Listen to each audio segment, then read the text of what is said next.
ada versi jedanya. Bismillahirrahmanirrahim. Assalamualaikum warahmatullahi wabarakatuh. Waalaikumsalam warahmatullahi wabarakatuh. Alhamdulillah wassalatu wassalamu ala Rasulillah wa ala alihi wa man walah mab'ad. Insyaallah kita akan pelajari bab terakhir ya dari materi yang kita siapkan untuk pengantar ilmu ekonomi. Sebelum kita mulai, mari kita bersama-sama baca basmalah. Bismillahirrahmanirrahim. Semoga sebelumnya saya mohon maaf, ini harus diagenda online karena saya harus ada keperluan yang wajibkan saya di rumah. Ya. Pada kesempatan kali ini kita akan belajar tentang the basic tools of finance. Jadi alat dasar dari keuangan. Ini menyambung dari beberapa materi yang sebelumnya. Ya, masih menginduk pada saving, investment, and financial system. Jadi terkait tabungan, investasi dan juga tabungan, investasi dan juga sistem keuangan. Nah, menurut saya ini sangat penting sih ya. Setelah ini sebenarnya ini selesai. Kemudian habis ini ada topik makro yang cukup penting diantaranya pengangguran, tapi kita nggak sempat untuk membahas ya karena ini. Tapi saya kira ini basic tool finance ini sangat-sangat penting ya. Terutama teman-teman semuanya yang jadi kalian bisa praktekkan lah. Ini ada tools dasar, walaupun ada banyak sebenarnya tools dalam manajemen keuangan, tapi ini akan memberikan gambaran mendasar, gitu ya. Nah, sebelum saya mulai pada slide selanjutnya, kita akan lihat background dari judul ini ya. Jadi kalau kita lihat di buku misalnya ya, nanti kan makanya kalian belum puas Pak, sebenarnya banyak yang bagus-bagus materinya ya, karena memang nggak sempat ya, ada berapa chapter gitu. Nah, contoh ini ya, jadi sangat penting saya harapkan teman-teman juga begitu, punya kecerdasan finansial, punya literasi finansial yang cukup baik. Ya, walaupun nanti akan juga dilengkapi dengan materi-materi mata kuliah di semester yang akan datang. Dalam suatu waktu misalnya kita berinteraksi dengan sistem keuangan, saya yakin teman-teman ada sebagian sudah gitu ya.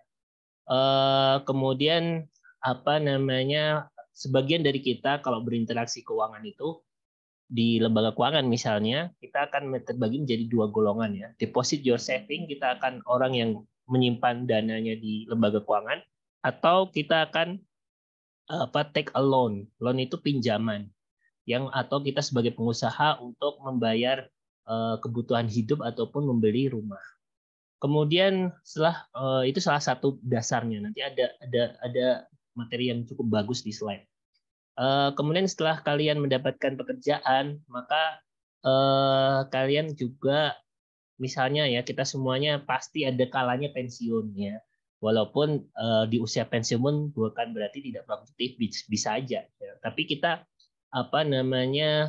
mulai ketika mendekati usia pensiun kita itu akan melihat apakah kita memutuskan untuk investasi dana kita ya, atau untuk saving dana kita itu dalam saham, obligasi ataupun instrumen keuangan lain misalnya. Kemudian kalau kamu memutuskan, apakah kamu akan memutuskan semua investasi kalian dalam satu instrumen saja, atau mungkin kalian akan bagi-bagi. Kemudian apakah kalian pengen company yang seperti Coca-Cola, Twitter, Gojek misalnya kalau dalam taraf Indonesia ya. Nah, kalian akan tahu dengan hal tersebut. Kemudian, ini yang penting. Nanti salah satu kenapa ada insurans di situ, karena setiap keputusan keuangan kita itu pasti ada dua elemen yang utama gitu ya, itu related elements, yaitu time and risk, jadi waktu dan waktu dan resiko maksudnya ya. Jadi ini akan karena the futures itu is unknown ya, jadi masa depan itu kita tidak pernah tahu ya, tapi kita belajar menyiapkan masa depan, sehingga kadang ada resiko ya, resiko yang harus ditanggung di masa depan ya, sehingga kemudian bagaimana kita harus menyikapi hal tersebut. Kalau seandainya seorang itu memutuskan mengalokasikan tabungan-tabungan atau perusahaan ingin memutuskan untuk menambah pabrik baru, maka ini harus berbasis pada suatu penghitungan yang matang, gitu ya. Jadi saya pengen start juga dari sebuah kisah gitu ya, kisah nyata. Ada satu keluarga misalnya, si laki-lakinya bekerja sebagai guru, kemudian seorang ibunya dia bekerja sebagai ibu rumah tangga yang sambil membuka usaha gitu ya. Dengan memiliki anak 5 orang ya. Singkat cerita, ternyata usaha yang dibuat oleh istri tersebut, seorang istri tersebut tuh bolak-balik gagal gitu ya, dan menyimpan atau menyisakan banyak sekali hutang. Dengan keadaan ekonomi yang kurang baik tersebut, sempat ada niatan dari suami tersebut untuk menceraikan istrinya. Nah, ini dari satu kondisi tertentu ya. Jadi bukan kalau dulu kadang-kadang yang suami tidak bekerja, kemudian ekonomi yang tidak ada, kemudian itu yang mungkin kita pahami sebagai penyebab umum perceraian. Tapi ternyata kadang-kadang bukan hanya itu. Masalah ekonomi tidak hanya berkutat di situ. Ternyata ada kegagalan ya mengelola ekonomi yang kemudian bisa menimbulkan perceraian juga. Jadi bukan karena ekonominya nggak ada ya, tapi gagal mengelolanya, ya kan? Tadi intinya ketika seorang misalnya tadi dalam kisah nyata tadi seorang guru tersebut memasrahkan seluruh gajinya untuk dikelola istrinya, tapi ada beberapa misalnya kekurang maksimalan dalam mengelola sehingga mengakibatkan banyak kerugian dan juga menimbulkan hutang. Oke, saya kira itu pembukaan ya. Jadi pentingnya kita belajar di sesi ini ya. Semoga teman-teman juga bisa mengambil hikmah dari kisah yang pertama tadi. Nah, kita akan mulai pada chapter ini. Kita akan mengenal yang namanya present value. Present value itu adalah nilai sekarang. Dan bagaimana kita kemudian membandingkan present value itu dengan berbagai macam waktu. Ya. Makanya ada istilah cash is the king. Ya. Cash is the king itu artinya uang saat ini tuh lebih berguna dibandingkan yang akan datang, tapi kita nggak tahu bentuknya bagaimana. Ya, nanti ada kaitannya dengan hal tersebut.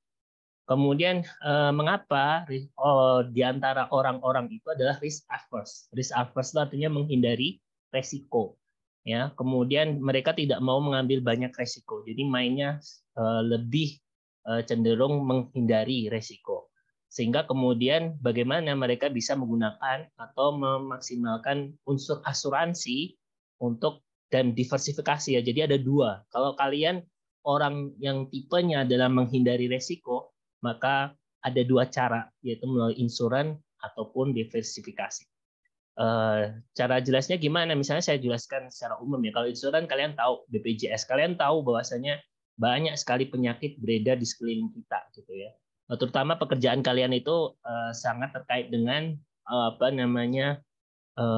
sangat terkait dengan risiko penyakit dan lain sebagainya. Kalau kalian seperti itu, maka perlu atau wajib bagi kalian punya insuransi. Sehingga ketika kalian sakit ataupun ya walaupun kita berlindung ya untuk hal tersebut, tapi ketika terjadi ya kasusnya seperti yang baru-baru inilah, misalnya ada seorang artis ya presenter yang kemudian kena penyakit serangan pembuluh darah otak ya, penyumbatan atau apalah ya, mungkin sekitar mirip dengan stroke sebenarnya istilah itu. Sehingga kemudian butuh banyak dana. Nah, kalau dia nggak punya insuran, pasti akan sangat membengkak dan ya kita bisa lihat cerita di media massa sampai ada keinginan membuka donasi. Gitu. Kemudian yang kedua adalah diversifikasi. Diversifikasi ini secara ringkasnya adalah kita tidak menaruh tidak menaruh seluruh telur dalam satu keranjang ya. Jadi harus kita pisahkan. Kenapa? Ketika kita menaruh seluruh telur dalam satu keranjang, maka akibatnya adalah dia itu kalau terjadi kemungkinan pecah misalnya ya keranjang itu, maka keranjang itu jatuh, maka akan bisa menyebabkan pecahnya seluruh telur. Tapi kalau kita simpan dalam beberapa keranjang, artinya ketika satu keranjang jatuh seluruhnya pecah, masih ada satu keranjang yang lain. Nah, itu pentingnya diversifikasi. Nah, itu ada soal di kisi-kisi tentang itu ya. Nah, kemudian bagaimana nilai dari aset, efisien market hipotesis dan bagaimana juga mengalahkan pasar itu hampir impossible. Artinya memang market itu sangat bergerak. Jadi dinamis istilahnya ya. Kadang-kadang kita mempersiapkan dengan sebaik-baiknya, tapi kita ternyata masih kalah gitu ya. Dugaan kita meleset dari apa yang terjadi di pasar gitu ya. Oke, mungkin sebelum banyak hal lah ya. Mungkin misalnya masuknya industri Korea ke industri hiburan global itu juga mungkin tidak terdeteksi di awal gitu ya. Walaupun tanda-tandanya sudah ada ya investmentnya yang cukup tinggi, tapi banyak mungkin orang tidak menduga secepat dan sebesar ini. Ya. Nah, kemudian sistem keuangan itu bakal mengkoordinasi antara saving dan investment. Jadi sistem keuangan itu mengatur ya atau istilahnya menjembatani antara orang yang kemarin kita jelaskan ya, mereka punya extra income kemudian bisa menabung, dan juga para pengusaha atau sektor usaha yang akan melakukan investasi. Nah, kemudian para partisipan tadi, para peserta dalam sistem keuangan ya, tentunya kita semuanya, itu kita akan membuat keputusan bagaimana harus mengalokasikan sepanjang waktu, dan kita harus mengendalikan resiko yang kita kita lakukan akibat keputusan kita. Ya, intinya seperti itu. Contoh misalnya ya banyak sebenarnya keputusan kita itu sebenarnya pasti ada resikonya. Maka, nah ini menarik ini finance ya. Jadi ternyata ini juga pengetahuan baru. Kalau economics kan kemarin kita studi tentang alokasi sumber daya ya kepada orang yang paling efisien penggunaannya, atau intinya mengelola sumber daya yang langka untuk memenuhi kebutuhan dan keinginan ya. Tetapi ternyata kalau finance itu lebih kepada decision making ya. Jadi bagaimana orang memutuskan ini, bagaimana memutuskan itu ternyata adalah field dari finance. Makanya ini masuk ke social studies ya. Jadi sangat sangat umum. Misalnya contoh, berarti ketika kita lihat ini, kenapa orang misalnya memilih bank syariah dibandingkan bank konvensional, itu masuk ke dalam ranah finance. Kemudian kenapa misalnya orang resign misalnya, memutuskan, itu kan keputusan ya, keputusan memilih resign, tidak lagi bekerja di bank konvensional, kemudian keluar gitu ya. Ada banyak sekali tentunya studi tentang hal itu. Oke, nah kita akan bahas tentang present value ya. Sebagai pemantik ya, sebentar coba saya cek dulu sound check tentang yang bisa kita tanyai hari ini. Ini kelas B dan kelas C dan B ya, kelas C dulu ya. Ya biar ada diskusi lah. Nanti kalau enggak itu saya nanti ditinggal ketiduran ini. Oke. Coba saya tanya namanya oke.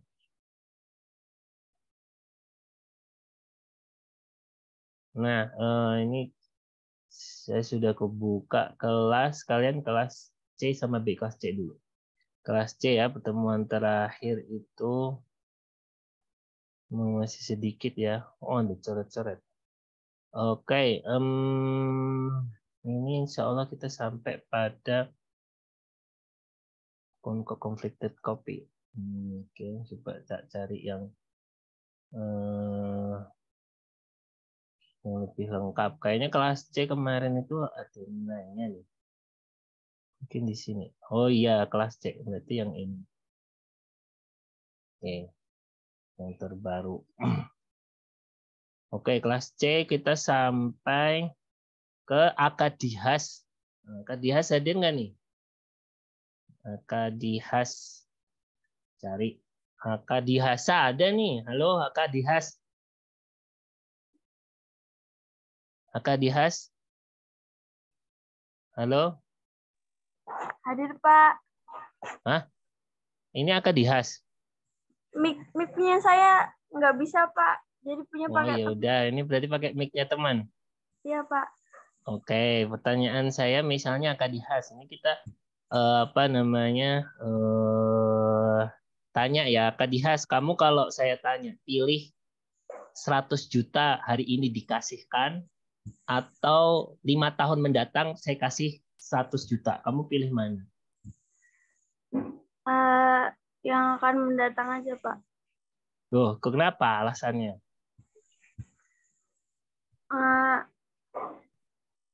Mungkin lebih membutuhkan besok, Pak.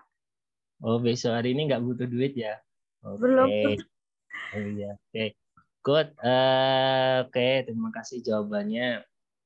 Kemudian kalau saya tanya, dan ada alasannya juga ya. Sah-sah saja. Kemudian kita mampir ke kelas B. Kelas B itu sampai ke Haikal. Haikal hadir, Haikal. Ya, wah, kakak Dias itu berarti perempuan ya. Kirain laki-laki. Haikal nggak ada ini. Haikal lagi nggak tahu. Oh, Haikal nggak ada. Ya udah, Azara. Hadir, Ada nih Pak. Azara. Ya, Azara. Hadir. Kalau kamu gimana? Pilih, misalnya saya kasih 100 juta. Kamu pilih saya kasih sekarang atau 5 tahun yang akan datang?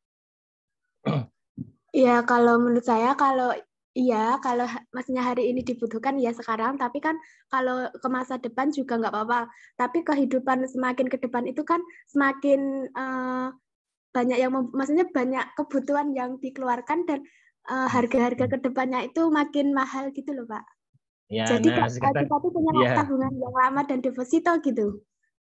Nah, terus jawabannya gimana nih? Jawabanmu mendua nih. Oh, kamu kalau Lebih pilih suruh ke orang ke A suruh depannya B, gitu, ya Pak. bisa dua-duanya. Om pilih jodoh satu aja. Ini juga satu aja. Oh, sekarang ya dengan jumlah yang sama 100 juta atau 5 tahun yang akan datang. 5 tahun yang akan datang. Alasannya.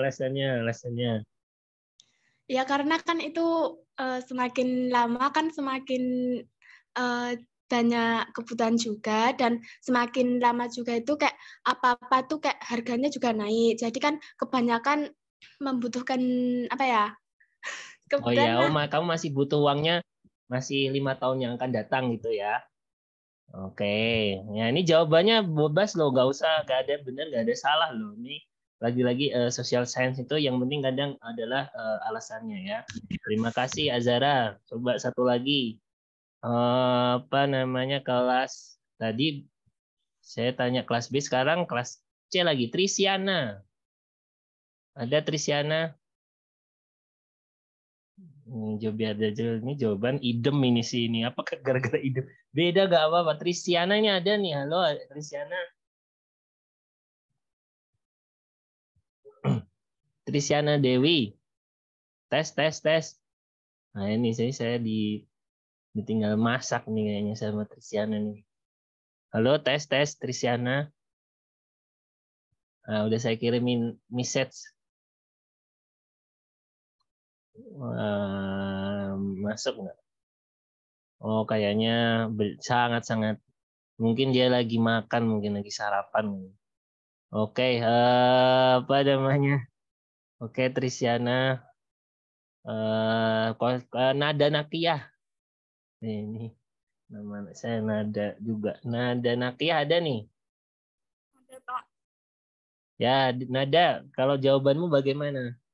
Kalau pilih 100 juta, kalau saya mau misalnya kamu diberi pilihan gitu ya. Pilihannya adalah pilih mana, dikasih uang 100 juta sekarang dapat atau 100 juta 5 tahun lagi.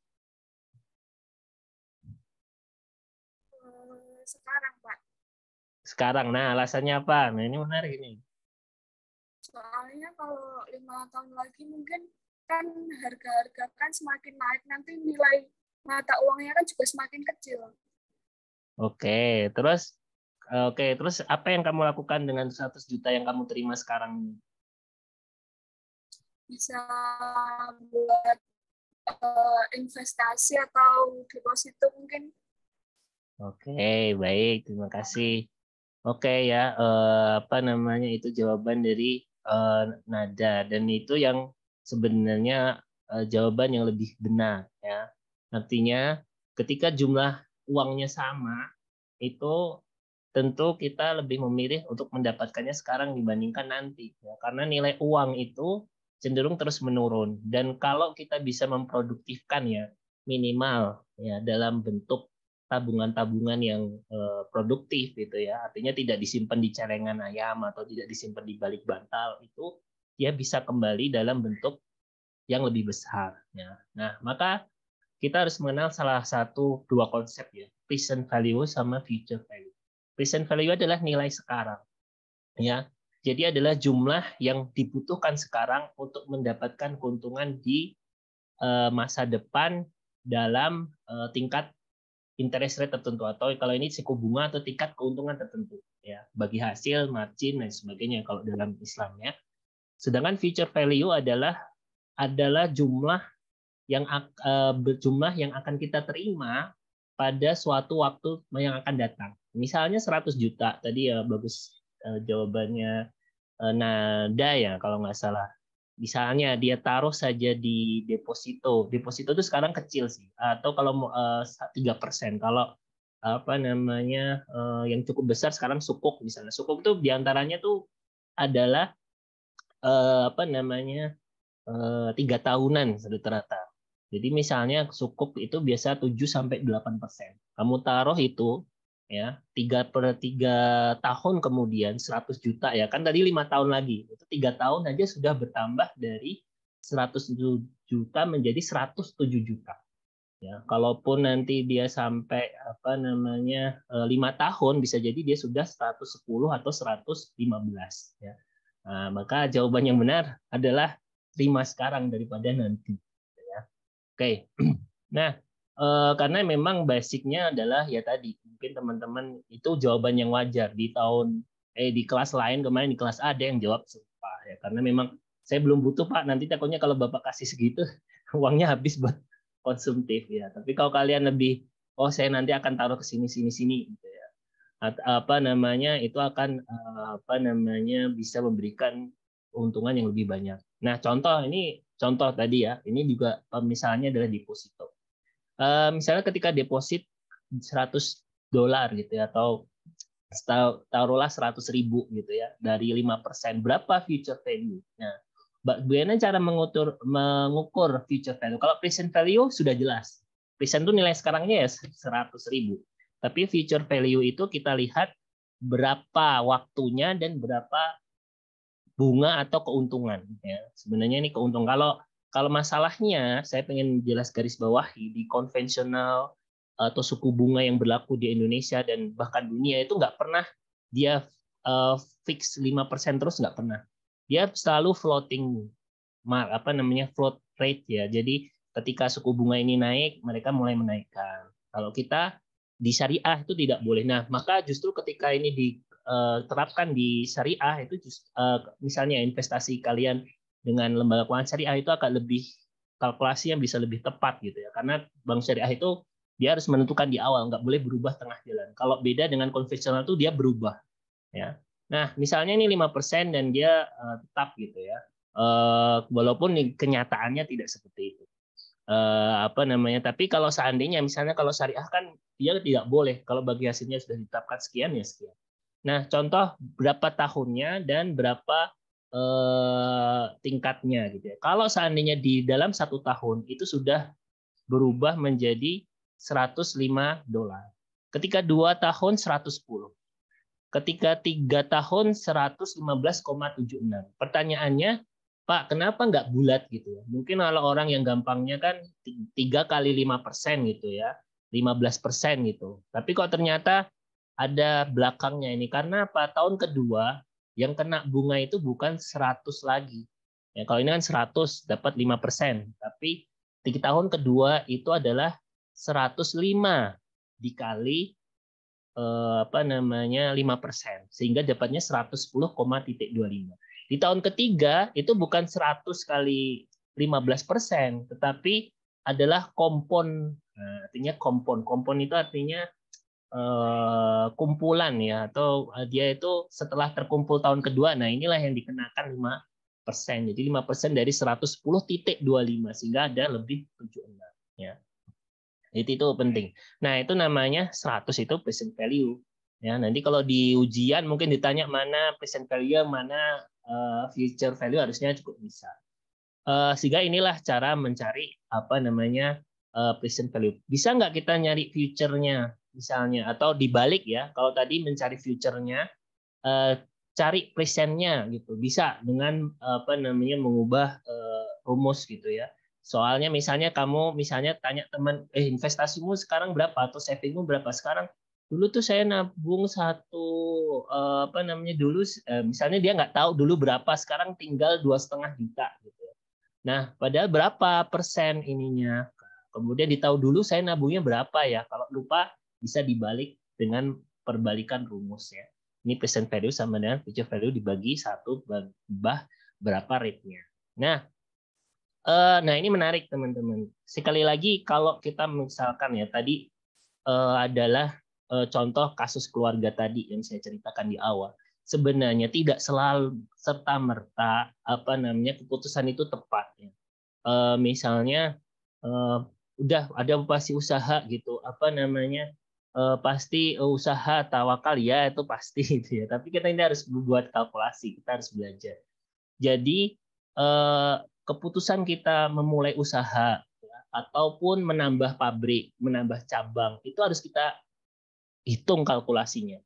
Yang paling menentukan di sini apa? Yang paling menentukan adalah perhitungan tentang keuntungan yang akan kita dapatkan dan berapa tahun. Nah, contoh. Dan ini yang mempengaruhi adalah tingkat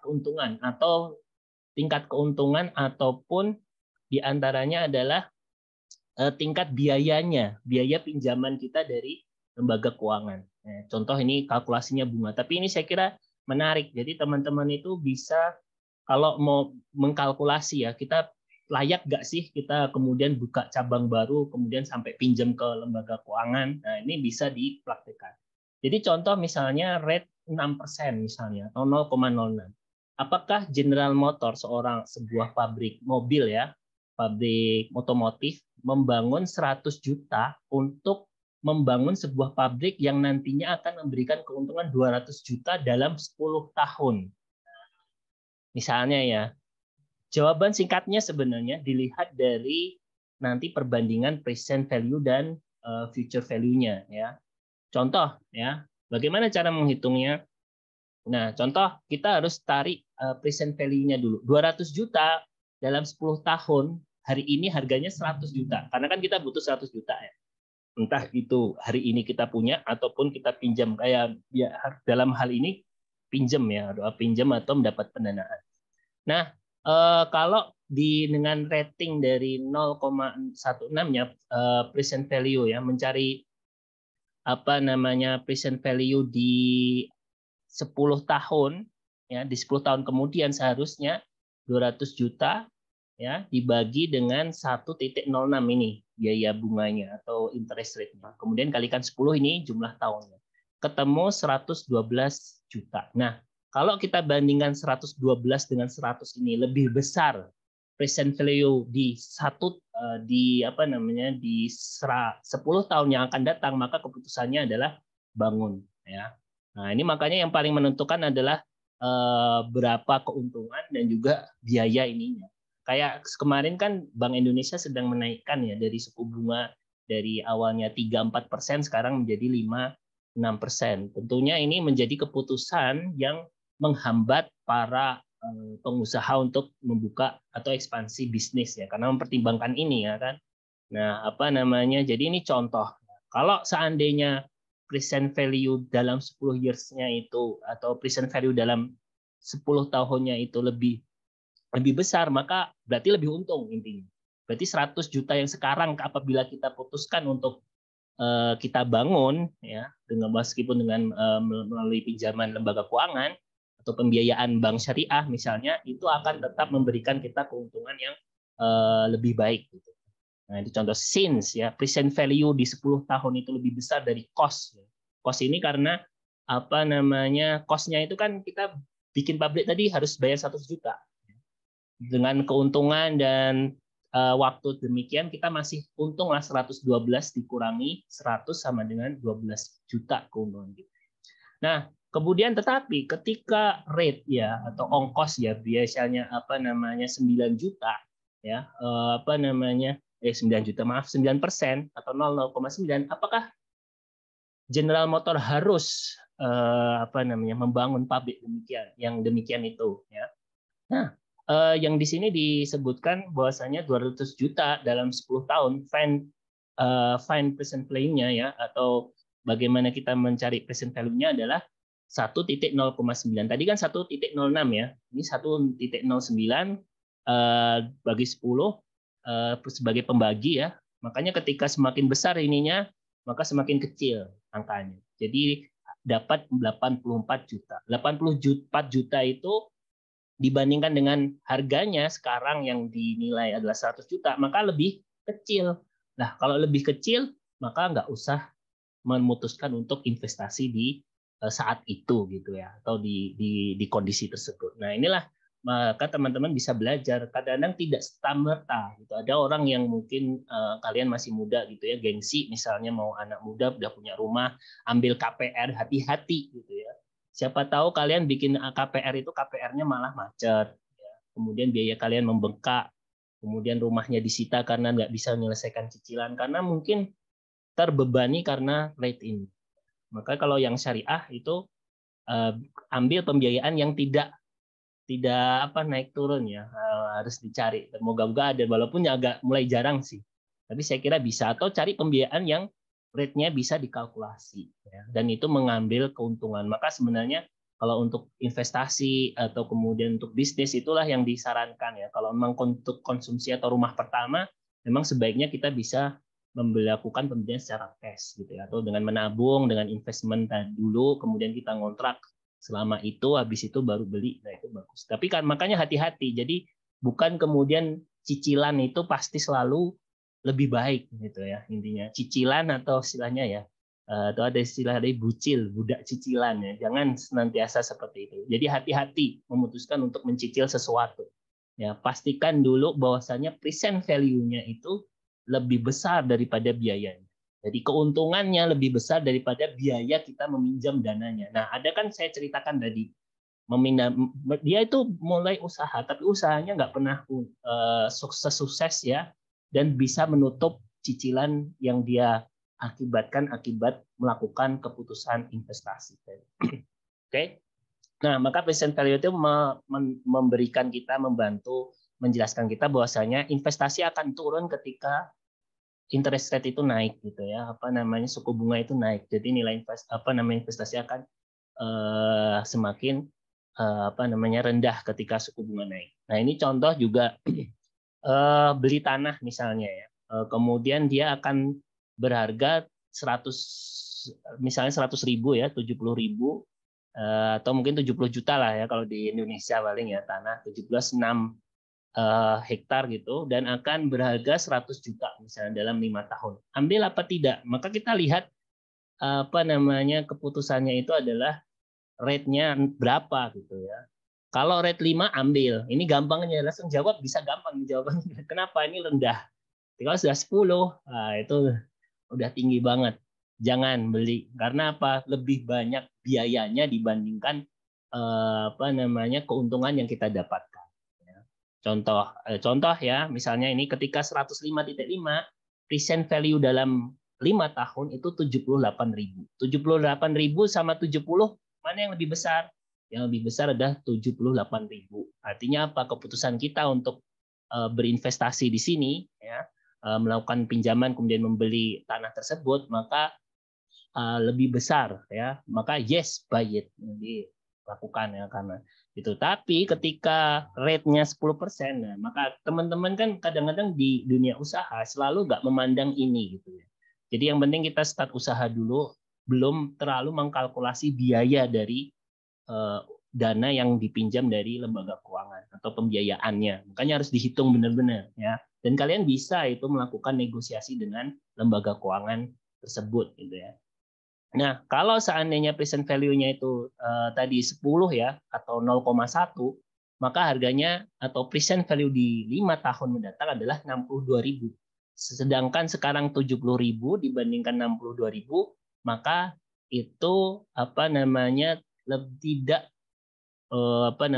lebih mengalahi ya, artinya 62.000 itu lebih kecil ya present value-nya itu dibandingkan harganya, sehingga jangan beli. Nah, sehingga keputusannya itu tergantung dengan berapa tingkat keuntungan dan berapa ini. Jadi kalian harus benar-benar gitu. Kadang-kadang mungkin orang yang penting pinjam usaha tanpa mengkalkulasi biaya ongkos yang dipakai untuk usaha gitu ya. Biar laris Pak, jualnya harga murah. Iya harga murah, tapi biaya kalian mengembalikan dana yang dipinjam bagaimana gitu ya. Jadi memang harus sesuai gitu. Kadang-kadang pengusaha ataupun pengusaha yang tidak memiliki latar belakang finance itu kadang-kadang kesusahan dengan seperti itu ya. Misalnya contoh ya, boleh wajar nggak sih? Misalnya saya tanya apa namanya, wajar nggak sih misalnya barang makanan yang dijual di tol itu harganya mahal? Misalnya saya tanya si kelas nada udah kelas B tadi Haikal nggak ada, Azara ada, Orvin. Nah ini Orvin, halo hadir nggak nih Orvin? Jangan-jangan kelihatannya kita cek lah. Kalau offline kan dia terlambat Hadir, gitu Pak. ya. Oh hadir, nah, ini berarti emang udah tahu bata nasuha ini. Kalau menurut Orvin, pernah jajan di tol belum? Apa, Pak? Beli makanan jajan di toko atau di mall dah. Ya, pernah. Pernah. Harganya lebih mahal mana dibandingkan kamu jajan di dekat rumah atau di pinggir jalan?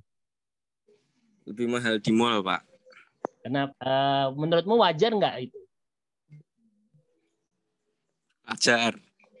Kenapa wajar? Kenapa wajar? Ya kalau di mall pasti apa ya, Pak ya? Nah, Jadi ya. gitu. Kenapa Ya, aja? jadi mahal. Kenapa kalau jadi pengusaha? Misalnya kamu jajan apa misalnya? Beli apa? Misalnya contoh makanan ya, makanan lah. Kamu jual ketika kamu jualan di samping rumah itu harganya murah, tapi ketika kamu jualan di mall harganya mahal. Itu kenapa? Kalau kamu sebagai pengusaha terus diprotes sama pelangganmu, kamu jawabnya gimana? Karena biaya sewa mahal. Nah, oke. Nah, itu good. Karena biaya sewa. Kalau depan rumah mah nggak ada sewa. Jadi harganya Ya. bisa tertekan murah. Nah, oke, terima kasih Orvin. Wah, ini memang sudah mulai sangat-sangat baik banget nih ya. Moga-moga istiqomah sampai semester 8 ya. Oke, nah ya itu jadi itu menjadi penting. Jangan saya dikirain nanti wah usaha ya udah Pak biar laku harganya diturunin ya. Kalau ongkosnya lebih besar ya lebih repot gitu ya. Makanya itulah kenapa menyebabkan harga-harga mahal di lokasi-lokasi strategis ya. Karena biaya sewa mahal gitu ya. Coba kecuali kalau sewanya ditanggung negara gitu ya. Tapi negara sekarang nggak banyak nanggung, mintanya tanggungan ya, artinya banyak macetin. Nah, kemudian ada istilah compounding ya. Compounding itu artinya akumulasi. Saya jelaskan tadi ya. Jadi ketika kita ngomong 5% dalam 3 tahun itu bukan 5% kali 100 juta, itu salah. Itu pasti hasilnya masih kurang. Ya 115, tapi kurang tepat. Karena kalau istilah compounding itu artinya akumulasi. Ya, akumulasi itu lebih besar daripada itu. Jadi 115,75. Bayangkan itu kalau 5 tahun, kalau 10 tahun. Nah, itu pasti perhitungannya sudah berubah. Jadi ada small difference-nya. Jadi walaupun itu kecil, tapi itu perbedaan kecil dari interest rate yang akan kecil-kecil lama-lama menjadi bukit. Nah, itu menarik itu ya istilahnya apa namanya? Sedikit-sedikit lama-lama menjadi bukit. Ini sama sebenarnya ya. Teman-teman itu mungkin jangan wah, saya bunganya ini ya. Kalau apa namanya overtime itu loh. Jadi kecil-kecil apa sedikit-sedikit jadi bukit gitu ya istilahnya. Jadi dikiranya setahun pertama ya aman, 2 tahun, 3 tahun tambah berat itu. Nah, istilahnya itu. Tapi bagi investor ataupun apa namanya orang yang menambah misalnya tadi ya, biasanya kalau kalian mau tahu sumber dana pensiun, kenapa dia bisa memberikan banyak hal gitu ya, karena akibat dari sisi investasi apa tabungan yang mempunyai sisi investasi ya, artinya dia punya nilai tambah. Contoh misalnya ya membeli 100.000 ya 1.000 dari saham Microsoft untuk dipegang selama 30 tahun. Berapa keuntungannya? Misalnya 8%, 0,08. Maka dalam 30 tahun itu udah 10.000. Jadi kalian ini makanya saya tantang gitu teman-teman yang saya doakan teman-teman kelas A dan kelas A, kelas B dan C ini insya Allah punya tabungan ya Allah. Amin ya. Jadi kalian biar bisa, karena memang salah satu sumber investasi kan tabungan ya. Sisihkanlah ya dari angpau-angpau lebaran dan lain sebagainya, jangan habis untuk apa namanya beli mainan, beli slot, beli apa namanya apapun lah itu apa jenis-jenis mainan. Kalau perempuan mungkin baju ya diwajarkanlah ya, masa seminggu sekali beli atau sebulan sekali ya, cukuplah setahun lebaran, Idul Adha sama Idul Fitri gitu kan. Itu mungkin akan punya sisa uang yang lebih bagus untuk diinikan. Nah, ini contohnya, tapi ketika 10% itu maka lebih tinggi menjadi 17.000. Jadi awalnya 1.000. Ya, nah ini ada teman-teman, ini adalah rumus 70 gitu ya. Tapi intinya ketika interest rate-nya 5%, maka dia bisa double dalam 14 tahun gitu ya. Kalikan 70 per X tadi ya. Jadi kalau kalian mau tahu ini bisa misalnya taruh 1 juta, kapan bisa jadi 2 juta? Ini salah satu rumusan itu. Ya, nanti oke, sebentar kemudian 7%. Oke, sebentar.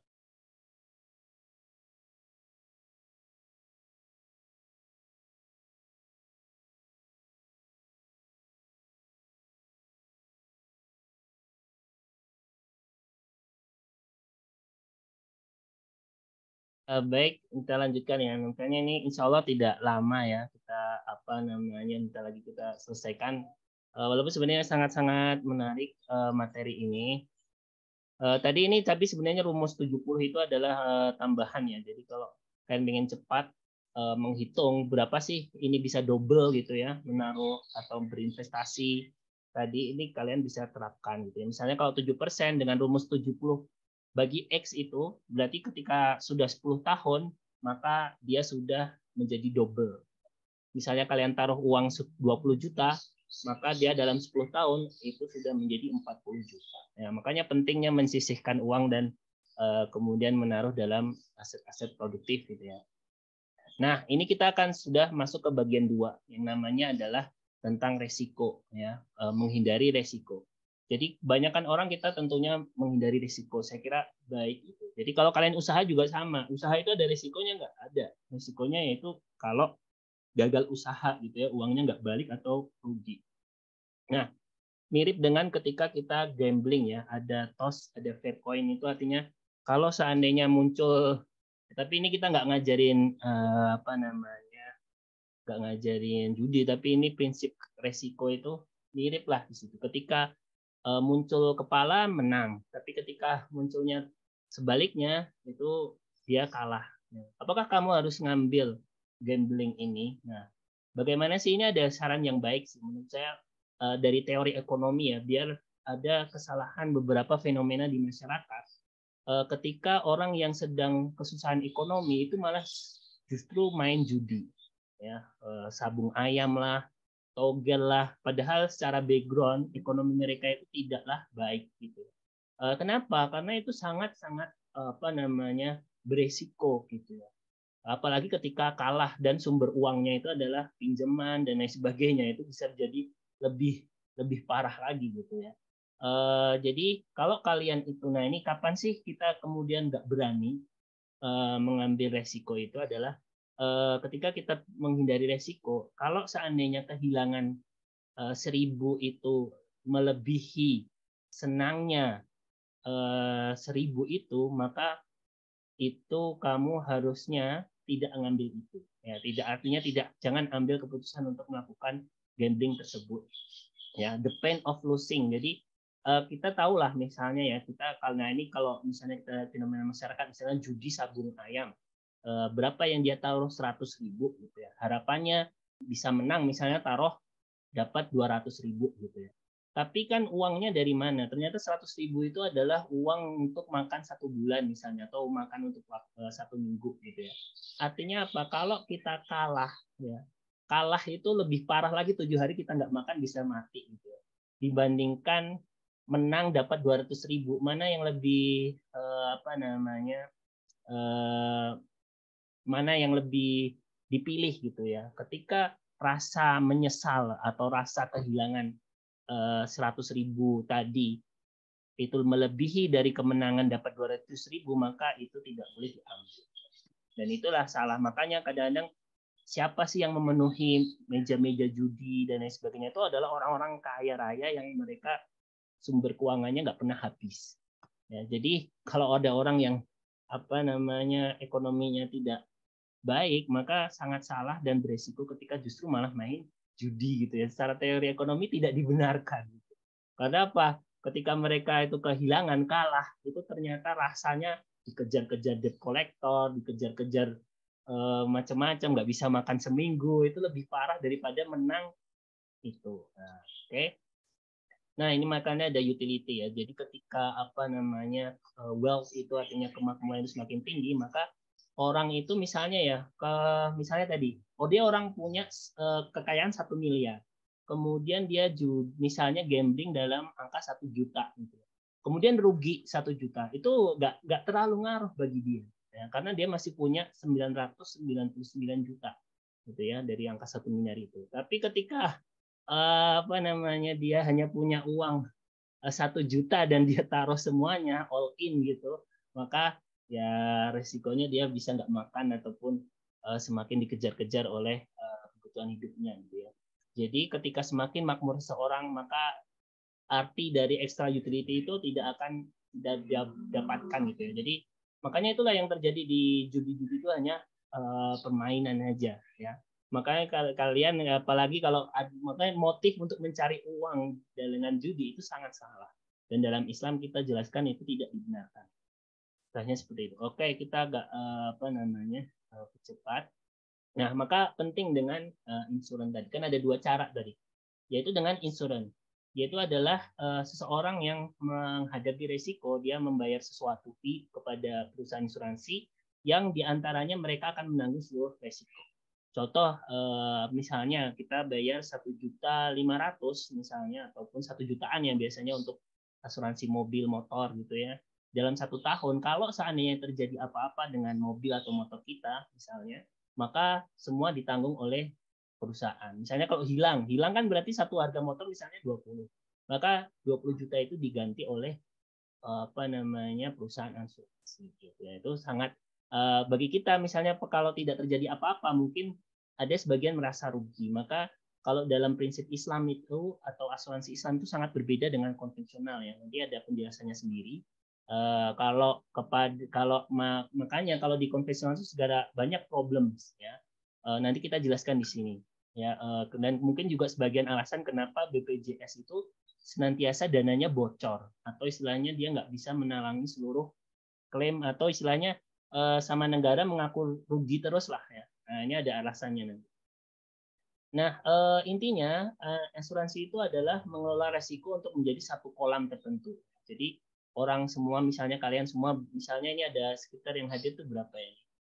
Sekitar 80 ya tadi. 80 juta misalnya. Semuanya ngumpulin resiko. Kemudian dalam 1 tahun ini ada yang berapa kecelakaan? Mungkin ada 2 orang misalnya. 2 orang kecelakaan. Misalnya, ini contoh ya, kita tidak berdoa untuk itu. Misalnya ada 2 orang, maka 80 juta itu nanti 40 juta misalnya ya. 40 juta itu kemudian dikasihkan kepada 2 orang yang sedang kecelakaan tadi. Kemudian sisanya itu bisa jadi keuntungan dari perusahaan asuransi dan lain sebagainya gitu ya. Jadi sebenarnya kalau di asuransi Islam itu lebih kepada berbagi resiko. Jadi kalian ya senang aja karena yang memanfaatin kan saudara kalian sendiri. Artinya satu teman satu kelas ini gitu ya. Ya mirip-mirip ya itulah kayak uang kas ataupun uang iuran keluarga itu mirip sebenarnya. Ada prinsip-prinsip yang mirip.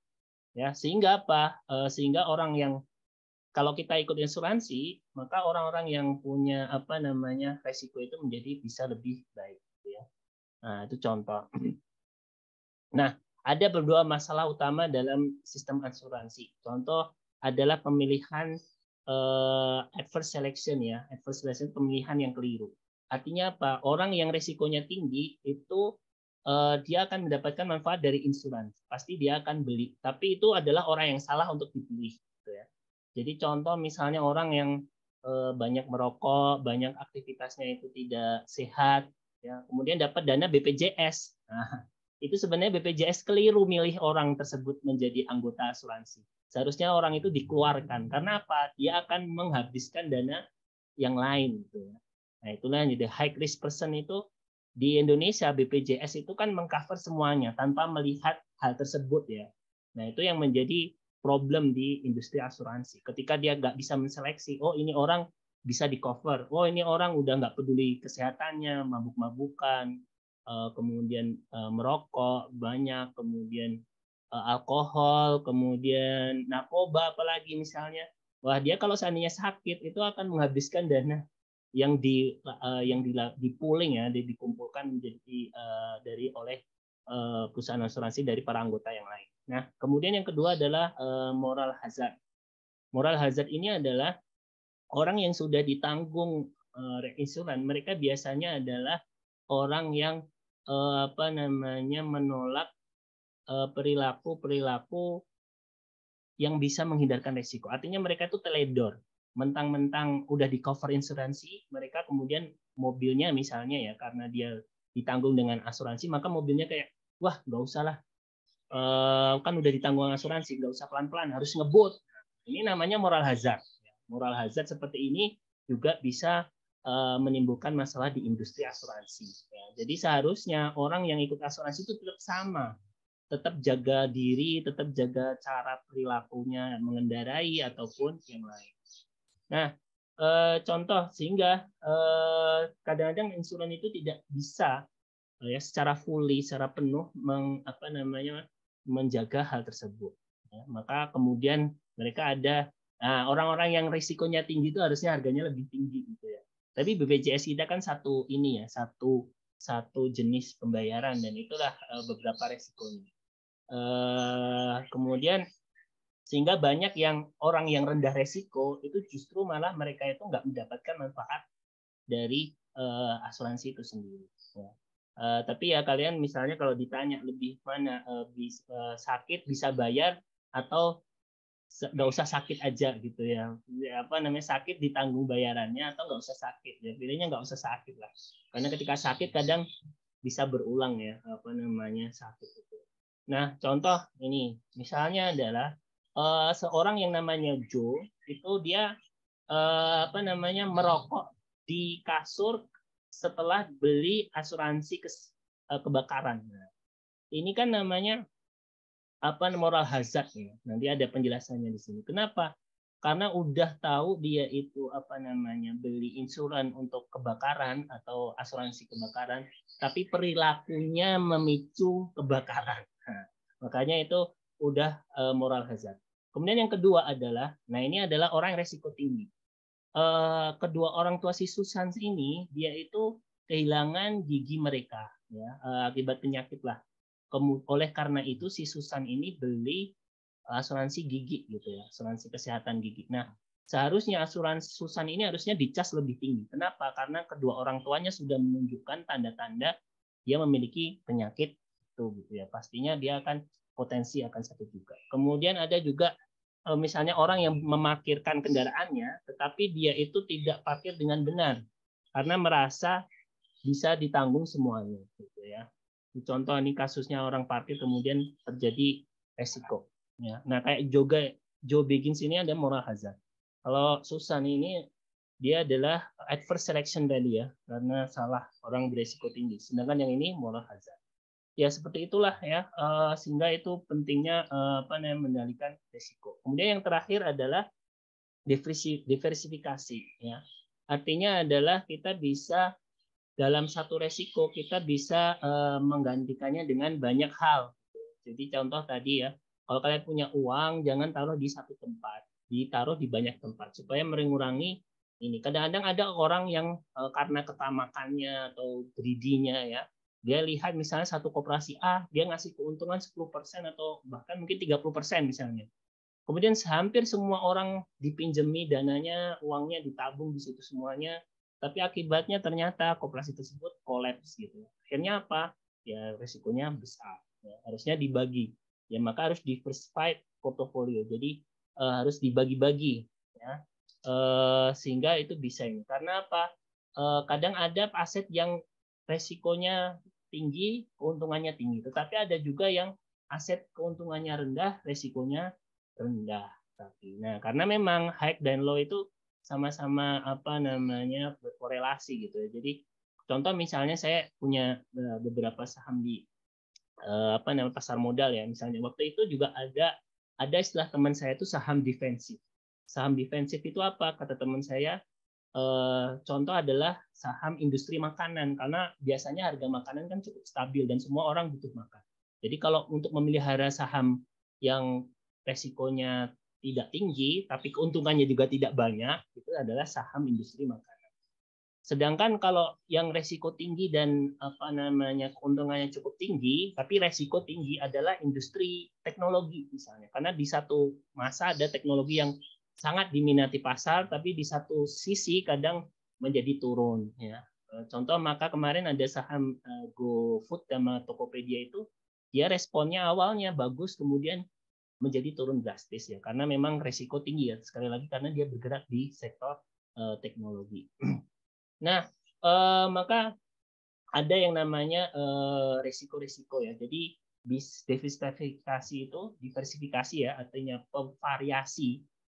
Melakukan variasi dalam kegiatan itu bisa mengurangi resiko-resiko tertentu ya. Tetapi diversifikasi tidak bisa mempengaruhi resiko semuanya marketnya. Tapi kalau spesifik tertentu bisa, tapi secara keseluruhan nggak bisa karena itu makanya fungsi tawakalnya ada di situ. Ya, emang nggak bisa tapi kita bisa beberapa hal bisa dikurangi ya. Oke, mungkin itu saja ya. Ini contoh diantaranya diversifikasi, kemudian ada aset yang aman gitu ya, sehingga kemudian menjadi seperti dengan prinsip reksadana juga ya. Artinya gado-gado itu dalam rangka memilih mana saham-saham atau instrumen keuangan yang risiko tinggi dan mana yang rendah, sehingga digabung sehingga diharapkan itu bisa lebih rendah risikonya. Ya, contoh ketika stoknya misalnya ya, ini contoh, semakin banyak saham itu resikonya semakin besar. Ya, ketika instrumen kita taruh semuanya dalam saham, maka ada risiko yang lebih besar juga gitu ya. Walaupun keuntungan juga semakin tinggi. Nah, kan yang sebelah kiri ini kan keuntungan. Ya. Jadi semakin tinggi keuntungan tapi resikonya juga semakin tinggi. Makanya sebelum kalian turun ke pasar saham misalnya, kalian harus punya jantung yang sehat dulu. Karena kalian menginginkan keuntungan yang banyak, tapi di satu sisi menghadapi risiko yang tinggi juga. Ya. Jadi itu contoh. Ya. Jadi bukan hanya keuntungan yang ditingkatkan, tapi risiko juga. Ya. Nah ini ada beberapa istilah yang menarik ya dalam hal saham gitu ya. Kalau seandainya harga saham itu lebih dari value, maka namanya over value. Over value itu artinya dinilai melebihi pasar gitu ya. Contoh kalau kalian lihat teman kalian, ini harganya berapa? 5.000. Kok makanannya isinya banyak ya? Ini biasanya kalau dibeli tuh 7.000 ya. Kalau misalnya ya, kalau ini harga saham lebih besar daripada nilai aslinya, maka overvalue kelebihan. Misalnya ya, contoh tadi kebalik ya. Misalnya ini kacang harganya berapa? Misalnya satu bungkus 5.000. Padahal di tempat lain harusnya harganya 3.000. Beratnya segitu sama. Namanya overvalue namanya. Dinilai berlebih overvalue. Tapi kalau harga itu lebih harganya itu lebih murah daripada nilai aslinya. Nah, contoh misalnya kacangnya 100 gram misalnya. Harga di pasar 10.000 tapi dijual 8.000, maka ini undervalue. Nah, biasanya serok-serok saham itu diantaranya pas ketika undervalue ini ya. Ketika harganya sama nilainya itu lebih besar. Tapi kalau sama dengan namanya value. Value itu artinya sesuai lah. Ya. Nah, ini contoh ya, artinya pentingnya, tapi moga-moga ya ini tergantung teman-teman punya saving apa enggak ya. Makanya saya bisa cobalah nanti ketemu atau mungkin nanti ya ini semester 1. Saya mungkin ada PR enggak wajib ya, tapi mungkin saya tanya di semester 4 kira-kira semester 1 ini ada enggak yang memulai saving di mana gitu ya, baik deposito ataupun saham ataupun instrumen keuangan lain ya. Nanti kita ketemu di semester 4 misalnya. Saya tanya siapa yang punya instrumen keuangan yang milikinya waktu pas semester 1 kemarin. Sekarang nilainya berapa? Macam-macam lah. Boleh fintech syariah, boleh macam-macam. Tapi emang saya tantang teman-teman mempraktekkan juga. Gitu ya. Berapa setelah berapa itu 1,5 tahun atau 2 tahun lah ya, itu berapa, itu pasti akan ada value yang bertambah. Ada namanya ini, ada fundamental analysis ya, ada namanya satu lagi namanya technical analysis. Fundamental itu hanya lihat laporan keuangannya sehat gitu ya. Tapi ya kadang-kadang ada juga orang yang perusahaan yang nakal misalnya ya, laporan keuangannya dimanipulasi. Tapi nanti ini harusnya lebih advance untuk pelajaran pasar saham gitu ya. Oke, ini contoh-contoh ya. Kalian bisa bahas sendiri, memang tidak banyak ya. Ini ada index fund juga. Pembelian indeks ini salah satu ini juga. Tapi saya kira penting juga kalian juga sektor real juga. Kalau kalian belum punya ilmunya banyak tentang pasar modal, saya kira mungkin sedikit-sedikit saja. Lebih banyak kepada sektor ekonomi real, misalnya bikin toko es teh jumbo gitu ya. Bikin itu lebih real. Tapi ya kalau teman-teman sibuk, kan ada juga yang sangat sibuk sehingga nggak sempat memikirkan untuk melakukan usaha apa. Maka itu bisa saja dengan mencoba menginvestasikan atau melakukan saving ya pada instrumen-instrumen keuangan yang dekat dengan investasi. Artinya dia bisa menguntungkan. Baik, mungkin itu saja ya materi kita hari ini. Kurang lebihnya saya mohon maaf. Semoga teman-teman semuanya sukses nanti di UAS-nya. Jangan lupa diisi absensi sama soal tugas mingguannya. Insya Allah mulai pekan depan kita akan rekap semua penilaian. Selain itu juga bagi teman-teman yang nggak hadir ataupun yang sibuk, silahkan juga untuk diingatkan mengerjakan yang online ya. Tetap nanti kan habis ini rekamannya kita upload untuk bisa diikuti juga. Baik, mungkin itu. Ada pertanyaan?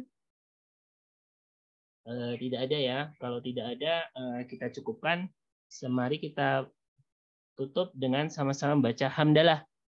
Alhamdulillah. Terima kasih. Assalamualaikum warahmatullahi wabarakatuh. Waalaikumsalam warahmatullahi wabarakatuh. Terima kasih, Pak. Terima kasih, Pak.